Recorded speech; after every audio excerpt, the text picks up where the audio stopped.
যখন ল্যান্ড করলাম কুয়ালালামপুরে তখন প্রচণ্ড বৃষ্টি হচ্ছিল, আর তারপরেও আরও 2-4 বার বৃষ্টি হয়েছে। একবার তো খুবই মুষলধারে হলো। তো এখানে একটা ব্যাপার দেখলাম, পুরো ফুটপাথের ওপরে মাথায় শেড করা। বুঝলাম কেন। এখানে যখন তখন বৃষ্টি হয়, তার জন্য এই ফুটপাথের ওপরে শেডটা করা আছে, যাতে পায়ে হাঁটা মানুষজনের কোনো রকম অসুবিধা না হয়। ঠিক এভাবেই দুপাশের পুরো ফুটপাথটা কিন্তু শেড করা। আর এখানেও কিন্তু একই সিস্টেম, আপনাকে পার্টিকুলার একটা জোন দিয়েই রাস্তা পার হতে হবে, নাহলে কিন্তু সমস্যা হতে পারে।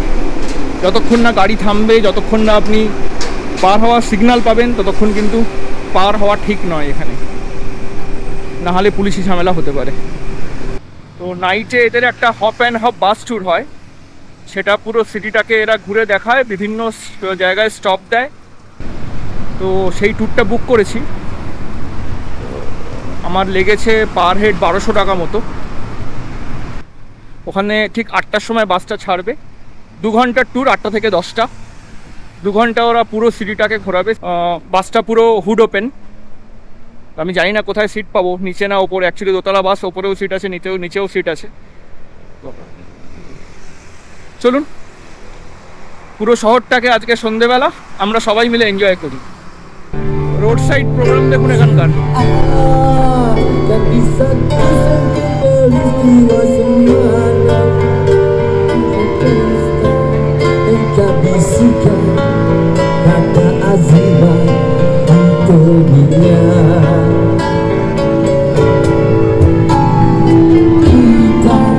Terpaksa berpisah untuk mencari arah.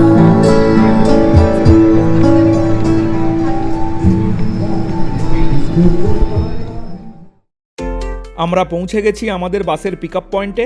চলুন এবার বাসে ওঠা যাক। আমরা এখন আছি বুকিট বিন্টাংয়ে।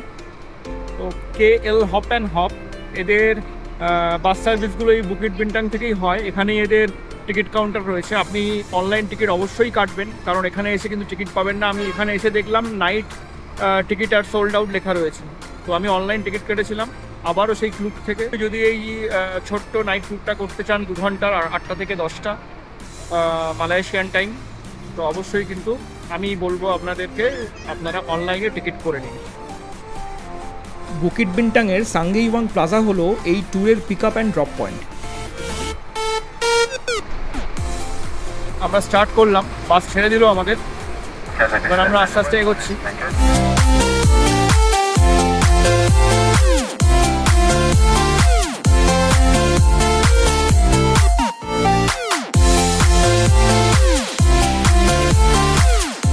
এটা হলো হপ অ্যান্ড হপের টিকিট কাউন্টার। আমি সকালে সময় পাইনি বলে নাইট ট্যুর সিলেক্ট করেছি, বাট আপনারা চাইলে সকালের ট্যুরও করতে পারেন।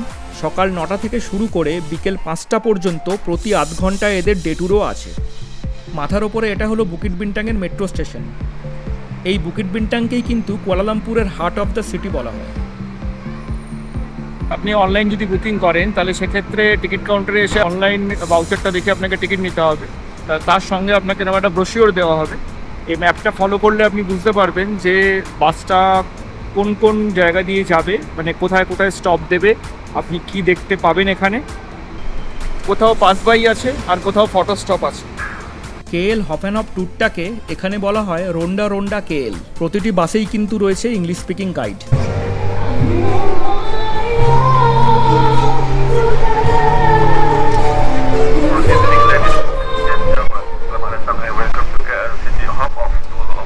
গাইডের কথা শুরু হয়ে গেছে।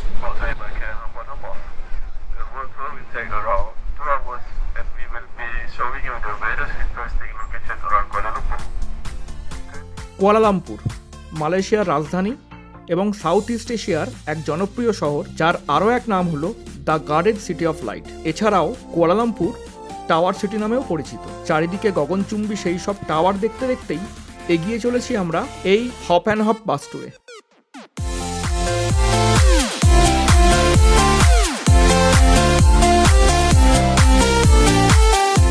বৃষ্টি হয়েছে তাই একটু ঠান্ডা ঠান্ডা হাওয়া দিচ্ছে। তো আমি যখন এসেছিলাম তখন প্রচণ্ড গরম ছিল, তো এখন ঠান্ডা ঠান্ডা হাওয়া দিচ্ছে আর বেশ আরাম লাগছে বাসটায় চড়ে যেতে। যেহেতু হুড ওপেন, প্রচণ্ড হাওয়া লাগছে, দারুণ লাগছে। লাইটের একটু সমস্যা হচ্ছে কারণ রাস্তায় আছি, কোথাও লাইট কোথাও অন্ধকার।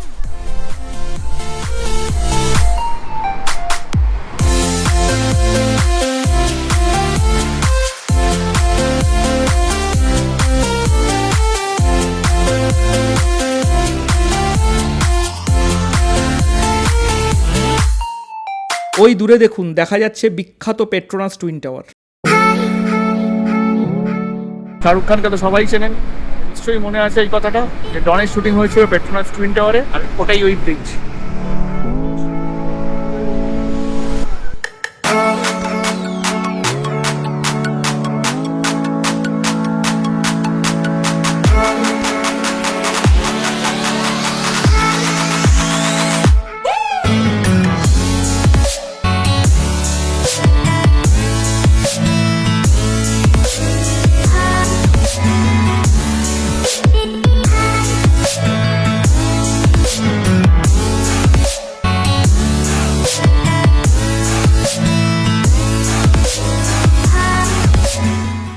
এগুলো কিন্তু রাস্তা পারাপার হওয়ার ব্রিজ, কারণ প্রচণ্ড গাড়ি চলে, পারাপার হতে ভীষণ সমস্যা, অনেক টাইম লেগে যায়। তাই রাস্তা পারাপার হওয়ার জন্য কিছু কিছু জায়গায় এরকম ব্রিজ করে রাখা হয়।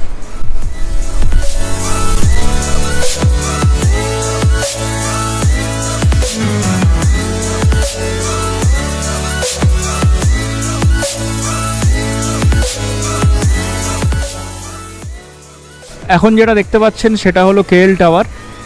এটা ওয়ার্ল্ডের 7th হাইয়েস্ট টাওয়ার, আর এটা হচ্ছে মোবাইল নেটওয়ার্ক, ওয়াইফাই নেটওয়ার্ক, মানে কানেক্টিভিটি টাওয়ার অ্যাকচুয়ালি। তো এটার উপরে ওঠা যায়, এটার উপরে উঠে আপনি অবজারভেশন ডেক অব্দি যেতে পারেন, অথবা আপনি ওপেন এরিয়া ডেকেও যেতে পারেন। ওপেন এরিয়া ডেকটা একদম টপে, সেখান থেকে আপনি পুরো কুয়ালালামপুর সিটির ভিউ পাবেন। পেট্রোনাসেও যাবো, এটাতেও আসবো। এটার ওপরে ওঠার ইচ্ছা আছে, যদি টিকিট পাই তো তখন এটা ভালোভাবে দেখাবো আপনাদের।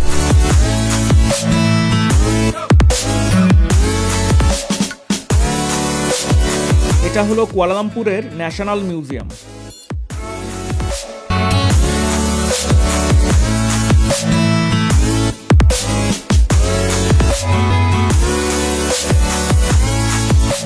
এই হপ অ্যান্ড হপ ট্যুরের প্রত্যেকটা বাসই কিন্তু দোতলা। বাসের একতলা এবং দোতলার অর্ধেক পোর্শন ফুললি এসি, আর অর্ধেক হুড ওপেন। সিট কিন্তু ফার্স্ট কাম ফার্স্ট সার্ভ বেসিসে, তাই ওপেন হুডে বসতে হলে একটু আগেই আসতে হবে আপনাদের।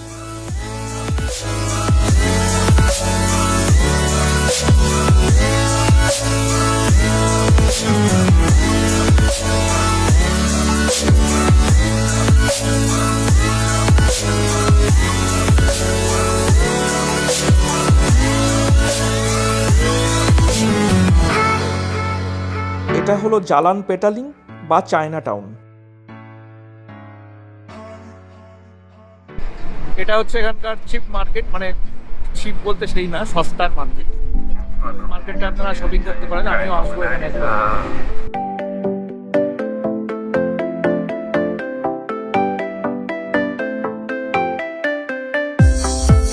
আর এটা হলো কস্তুরি ওয়াক এবং সেন্ট্রাল মল।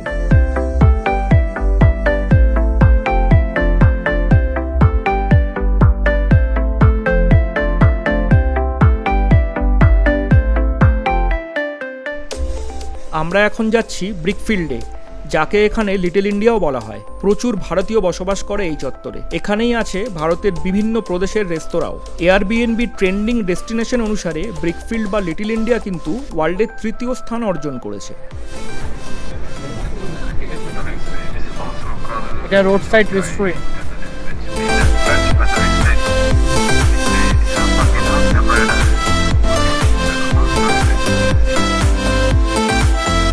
দেখে নিশ্চয়ই চিনতে পাচ্ছেন সাঁচি স্তূপের গেটের রেপ্লিকা।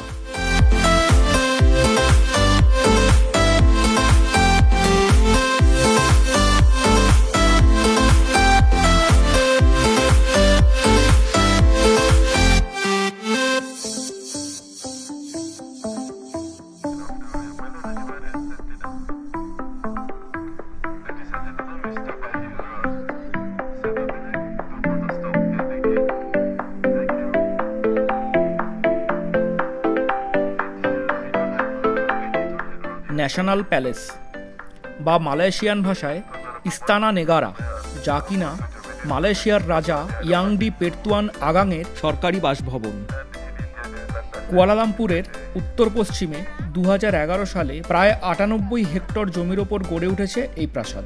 3টি অংশে বিভক্ত এই প্রাসাদে আছে প্রায় 22টি গম্বুজ এবং 3টি প্রবেশদ্বার। প্রাসাদের একাংশে আছে কুয়ালালামপুর সরকারের মুখ্য দপ্তর। আলাদা করে এখানে আসার দরকার নেই। যদি আপনারা হিপ হপ ট্যুর না করেন তাহলে এখানে আসার প্রয়োজন নেই। তবে প্যালেসটা ভালো, বাইরে থেকে একবার দেখতে আসতেই পারেন, কিন্তু আসলে অবশ্যই সন্ধ্যেবেলা আসবেন। সকালে অবশ্যই এটার এক অন্যরকম রূপ, কিন্তু সন্ধ্যেবেলা আলো জ্বললে রূপটা বোধহয় আরও ভালো লাগবে।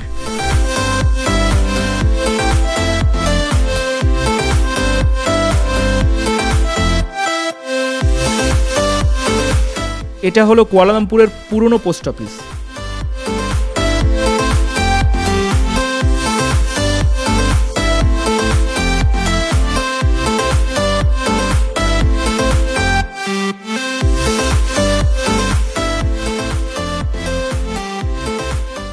আর এই পুরনো পোস্ট অফিসের ঠিক পাশেই রয়েছে সুলতান আব্দুল সামাদ বিল্ডিং। 1897 সালে প্রায় 45,000 স্কোয়ার ফিট নিয়ে তৈরি এই বিল্ডিং একসময় ব্রিটিশদের অ্যাডমিনিস্ট্রেশন অফিস ছিল। পরে 1974 সালে এর নাম পরিবর্তিত হয়ে নতুন নাম হয় সুলতান আব্দুল সামাদ বিল্ডিং। 1978 থেকে এই ভবনটি ছিল কুয়ালালামপুরের আপিল কোর্ট, হাইকোর্ট এবং সুপ্রিম কোর্ট। পরে সমস্ত কোর্ট পুত্রজায়াতে ট্রান্সফার করা হয়। এখন এই ভবনটিতে রয়েছে মালয়েশিয়ার তথ্য যোগাযোগ ও সংস্কৃতি মন্ত্রণালয়ের অফিস। ভবনটির ওপরে যে গম্বুজটি দেখতে পাচ্ছেন সেটা কিন্তু সম্পূর্ণ তামার তৈরি, এবং যে ঘড়িটা দেখতে পাচ্ছেন সেটা হলো 41 মিটার উঁচুতে, যাকে শহরের একটি প্রধান ল্যান্ডমার্ক হিসেবেও ধরা হয়। সুলতান আব্দুল সামাদ বিল্ডিংয়ের ঠিক উল্টো দিকে রয়েছে ইন্ডিপেন্ডেন্স স্কোয়ার, যা দাতারান মার্ডেকা নামেও পরিচিত। একসময় এটি বিখ্যাত রয়্যাল সেলানগড় ক্লাবের ক্রিকেট মাঠ হিসেবে পরিচিত ছিল, যদিও এখন এটি শুধুমাত্র ইন্ডিপেন্ডেন্স ডের প্যারেড গ্রাউন্ড হিসেবেই ব্যবহৃত হয়।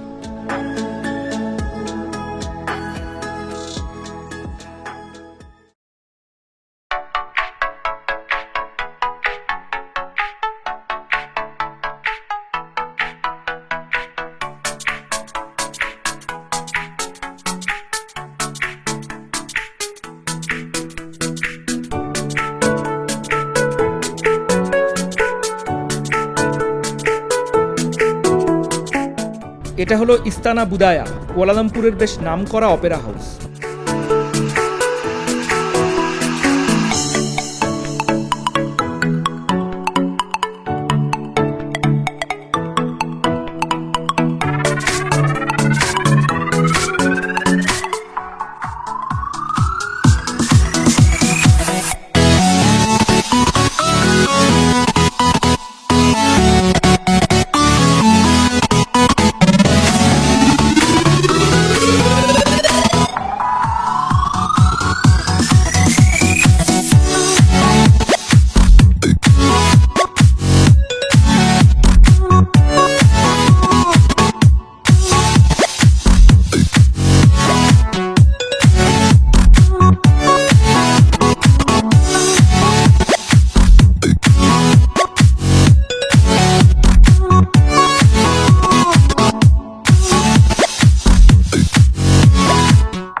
আমি বলবো কুয়ালালামপুর আসলে অবশ্যই এই ট্যুরটা করুন।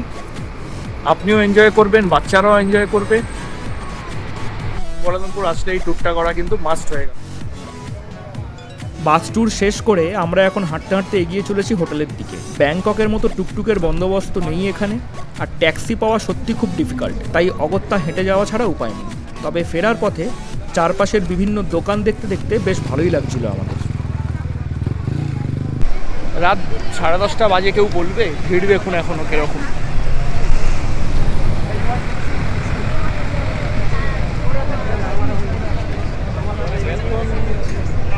লোক দে না।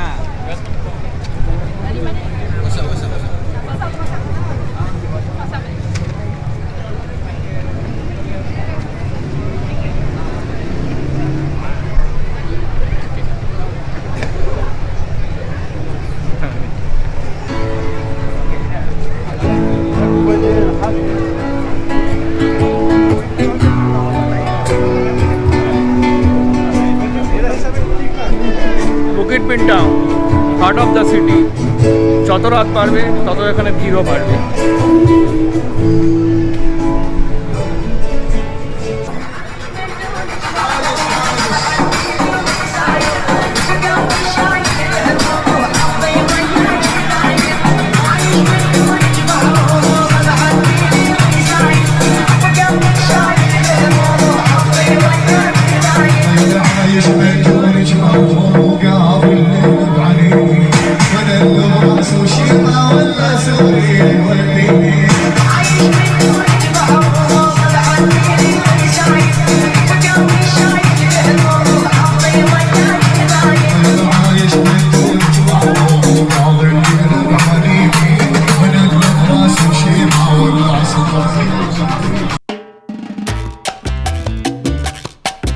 হোটেলে ফিরে বউ চটপট তৈরি করে ফেললো ভাত আর ডিম আলুর ঝোল।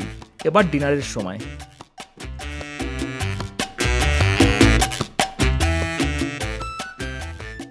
আজকের ভিডিও তাহলে এই পর্যন্তই। দেখতে থাকুন এক্সপ্লোরার শুভময়, আর চ্যানেলটিকে অবশ্যই লাইক, শেয়ার এবং সাবস্ক্রাইব করুন।